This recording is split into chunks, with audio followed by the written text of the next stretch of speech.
black OnePlus 5 feels solid right out of the box. It's a slab of thick glass and cold metal that deserves to be put through my durability test just like every other phone. The Mohs scratch test is first. Since OnePlus is advertising Gorilla Glass 5 on this device, we know that the scratch resistance is going to be on par with the Galaxy S8 and the iPhone 7.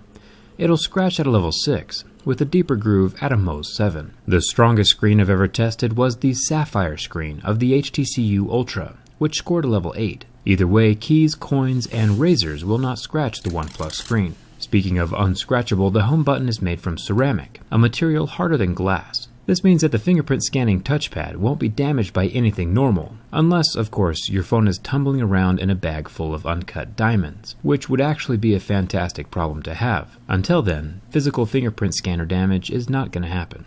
The front 16 megapixel camera with electronic image stabilization is covered by the Gorilla Glass 5, and while that sentence probably makes no sense to the average person, people familiar with my videos know that the camera lens is not going to be getting scratched or damaged. The earpiece is made from metal, no worrying about it ever falling out or tearing. So far this phone is made from some pretty solid materials.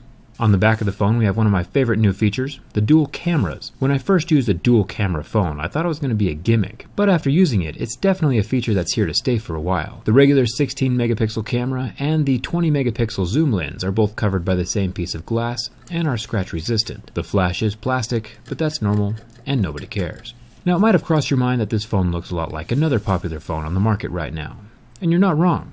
The iPhone 7 Plus and the OnePlus 5 are eerily similar. The iPhone does look slightly more premium with its aluminum body curving right up to the lenses, but it also has about half the megapixels as the OnePlus 5. My buddy Saf over at SuperSaf TV does some pretty sweet side-by-side camera comparisons, so it'll be interesting to see what he says about the cameras. I'll link his video in the video description. The OnePlus 5 and the iPhone 7 Plus do have a pretty similar physical footprint though. Now, back when the company OnePlus first started making phones in 2014, they released the OnePlus One, whose name might have been based off the exclusive invite-only system that was required to buy one of their phones. The OnePlus 2 was also invite-only, and finally, with the OnePlus 3, they got rid of that invite system. You might have noticed that they skipped the number 4. Skipping the OnePlus 4 might be out of respect to some Asian nations who are superstitious of the number 4. The number 4's pronunciation is very similar to the word for death. Nokia has also been skipping the number 4 with their phones for the exact same reason. And that's a pretty valid reason. Nobody else in the world wants to buy a phone named Death either. You also might be thinking to yourself that a razor blade is a bit extreme for a scratch test. And I agree. I did try some more realistic objects like my keys. They initially left a mark, but the marks rubbed completely off. I also tried a metal coin, scratching the anodized back metal, and these marks as well could be magically erased from the back of the phone with my finger. Pretty darn impressive. The anodized aluminum, just like on the iPhones, can handle your basic coins and keys scratching it, but it can also still be damaged by sharp rocks, razors, or that sack full of diamonds we were talking about earlier. It is durable, but not invincible. The volume button is made from metal, along with the mute switch, which is a feature that I wish was on more cell phones. I've come to miss it on my own Galaxy S8. The dual SIM card tray and power button are also metal. Down here at the bottom of the phone we have our USB-C slot and even a headphone jack.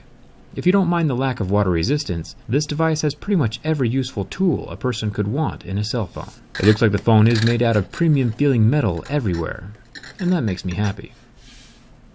Time for the burn test. The OnePlus 5 is rocking a 5.5-inch AMOLED screen and lasted a surprisingly long time under the heat from my lighter. It was burning for about 40 seconds before I noticed a faint white mark forming on the pixels. The pixels never did recover, so like if you ever drop your phone in a fire, try to rescue it as soon as possible, or just don't drop your phone in a fire. And finally we have the ultimate test of build quality, the bin test. Since OnePlus was bragging about thinness on this phone, I was slightly nervous that the phone would break.